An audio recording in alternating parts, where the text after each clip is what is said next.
Movie reviews, right ups, recommendations இது எல்லாமே film critics மட்டும்தான் பண்ணணுமா என்ன? ஏன் ரிவ்யூஸ் எழுதுனுங்கிற ஆசை நமக்கு இருக்காதா?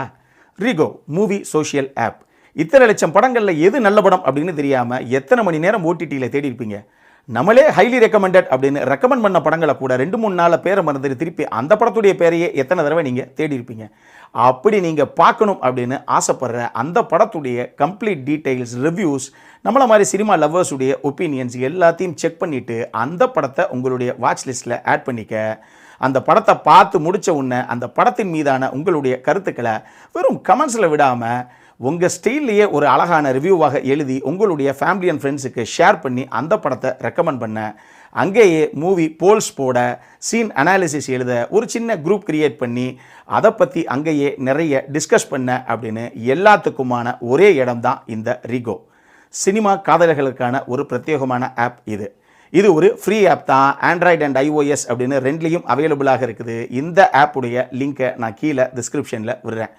அப்புறம் என்ன, லிங்கை தட்டுங்க, சினிமா மீதான உங்களுடைய மொத்த காதலையும் உள்ள கொட்டுங்க. ரீகோ சினிமா காதலர்களுக்காக. Hello viewers, welcome to filmy craft. நான் உங்கள் அருண். இந்த எபிசோட நம்ம பார்க்க போகிற படம் 2024 ஃபிலிம் ஃபெஸ்டிவல்ஸில் வெளியாகிருந்தால் கூட 2025 தான் தியேட்டர்ஸில் ஒரு இங்கிலீஷ் கிரைம் த்ரில்லர் படமாக வெளியான ஷூ டர்ன். இப்போ இந்த படத்துடைய கதை என்ன அப்படிங்கிறத லைட்டாக இங்கே நம்ம பார்த்துருவோம்.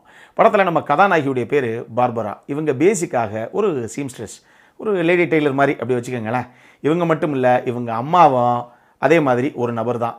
இவங்க ஆக்சுவலி அவங்க அம்மா தான் ஒரு ஃபேப்ரிக் ஷாப் ஒன்று ஆரம்பித்தது.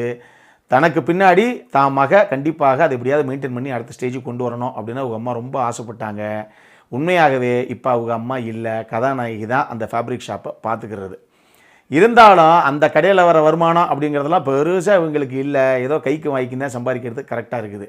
ஒரு லேடி ஒருத்தவங்க இருக்காங்க, அந்த அம்மாவுக்கு 3வது கல்யாணம். அதுக்கு அந்த கல்யாணத்துக்குன்னு ஒரு ட்ரெஸ் ஒன்று அவங்க ஸ்டிச் பண்ணுவாங்க இல்லையா, அப்படி ஒயிட்டில் அந்த மாதிரி ஒரு ட்ரெஸ்ஸை ஸ்டிச் பண்ணி அதுக்கான ஒரு அப்பாயின்மெண்ட்டை நம்ம கதாநாயகிக்கிட்ட அந்த அம்மா வாங்குது. இதுக்காக அந்த லேடியுடைய வீட்டுக்கு கார் எடுத்துகிட்டு நம்ம கதாநாயகி போகிறாங்க. போகிற இடத்துல ஒரு சம்பவம் ஆகி போயிடுது. அந்த ட்ரெஸ்ஸில் பின்னாடி ஒரு பட்டன் வைக்கிறேன்னு சொல்லி அந்த பட்டனு கீழே விழுந்து எடுக்க முடியாத இடத்துல போய் மாட்டிக்கிறது.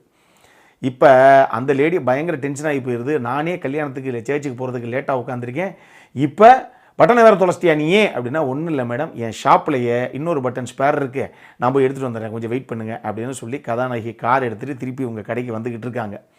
ஆந்த வேளை ஒரு ஆக்சிடெண்ட் ஒன்று நடந்திருக்கு. 2 பைக்கு ஒன்று மேலே ஒன்று முட்டி ஒரு பைக்கும் ரோட்டுக்கு ஒரு சைடில் கிடக்குது. இந்த பைக்கை ஓட்டு வந்த 2 பேரும் குத்துயிரும் குலையுருமா அங்கே இழுத்துக்கிட்டு ஊந்துக்கிட்டு போய்கிட்டு இருக்காங்க ரோட்டில். இவங்க 2 பேருமே ஏதோ ஒரு ட்ரக் டீலிங்கை பண்ணியிருக்காங்க. அதில் தான் இந்த பஞ்சாயத்து ஆகி போயிருக்கு அப்படிங்கிறது பார்க்கும்போதே நமக்கு தெரியுது. ரோட்டில் பொருள் எல்லாம் சிந்தி கிடக்குது. 10ஆவதுக்கு இவங்க 2 பேர் கையில் வச்சு இந்த துப்பாக்கி வேறு பக்கத்தில் அங்கங்கே கிடக்குது. 2 பேருக்கும் துப்பாக்கி எட்டி இருந்ததுன்னா அப்பயே ஒருத்தர் முடிச்சு விட்ருப்பாங்க. அந்தளவுக்கு ஏதோ ஒரு பஞ்சாயத்து அங்கே போயிருக்குங்கிறது நமக்கு தெளிவாக தெரியுது. இவங்க 2 பேருக்கு இந்த சம்பவத்துக்கு கொஞ்சம் முன்னாடி ஒரு பணப்பெட்டி ஒன்று கிடக்கு.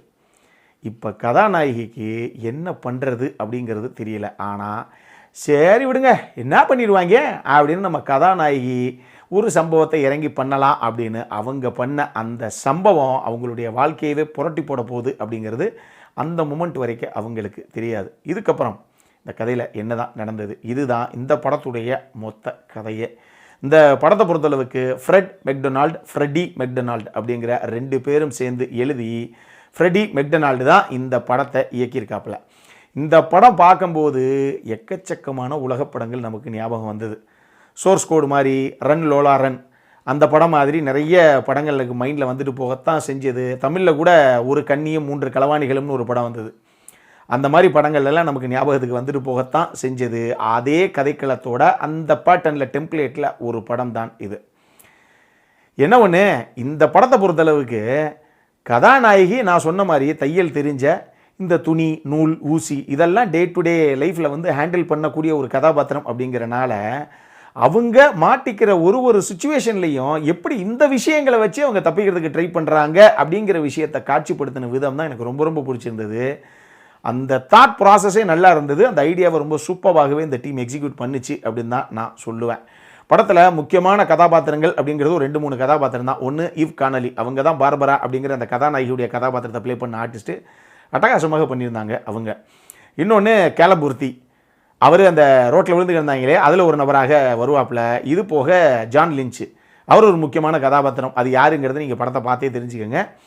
இந்த 3 கதாபாத்திரங்கள் போக இன்னும் சப்போர்ட்டிங் காஸ்ட்லேயும் ஒரு சில பேர் இருக்காங்க. எல்லாரும் படத்தில் மொத்தமே ஒரு 6-7 பேர் தான் வச்சுக்கோங்களேன். எல்லாரும் எடுத்து அந்தந்த கதாபாத்திரத்தை நீட்டாகவே கொண்டு வந்திருந்தாங்க ஸ்க்ரீனில். இது போக இந்த படத்துடைய டெக்னிக்கல் சைடு வரைக்கும் நீங்கள் குறிப்பிட்டே ஆகணும். குறிப்பாக சினிமோட்டோகிராஃபி, மியூசிக், எடிட்டிங். இந்த படத்தில் நிறைய இன்சர்ட் ஷாட்ஸ் இருக்குது அங்கங்கே. அது அந்த சீனை அடுத்த கட்டத்துக்கு பரபரப்புடைய உச்சியில் எடுத்துகிட்டு போகிறதுக்கு மிகப்பெரிய அளவில் ஹெல்ப் பண்ணியிருக்கு. ஒரு சின்ன சீனை காமிச்சா கூட பட்டுன்னு ஒரு 4 இன்சர்ட் ஷாட்ஸு உள்ளே வச்சிருவாப்பில்.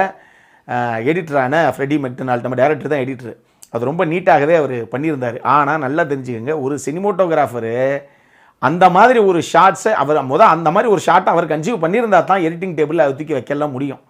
ஸோ அதை ரொம்ப ப்ராப்பராகவே வந்து சினிமோட்டோகிராஃபரும் பண்ணியிருக்காரு. மியூசிக் டைரக்டருமே அந்த பர்டிகுலர் இடங்கள், அந்த பரபரப்பாக நகரக்கூடிய அந்த காட்சிகளாகட்டும், நான் சொன்ன மாதிரி அந்த இன்சர்ட் ஷாட்ஸ் வரக்கூடிய அந்த காட்சிகளாகட்டும், அதை அடுத்த கட்டத்துக்கு எலிவேட் பண்ணுற அளவுக்கு பேக்ரவுண்ட் ஸ்கோரிங்கை உட்கார வச்சிருப்பாப்பில் அப்படின்னு தான் நான் சொல்லுவேன். டெக்னிக்கலி டெஃபினட்டாக ஒரு நல்ல ஒர்க்கு தான் இந்த படத்தில்.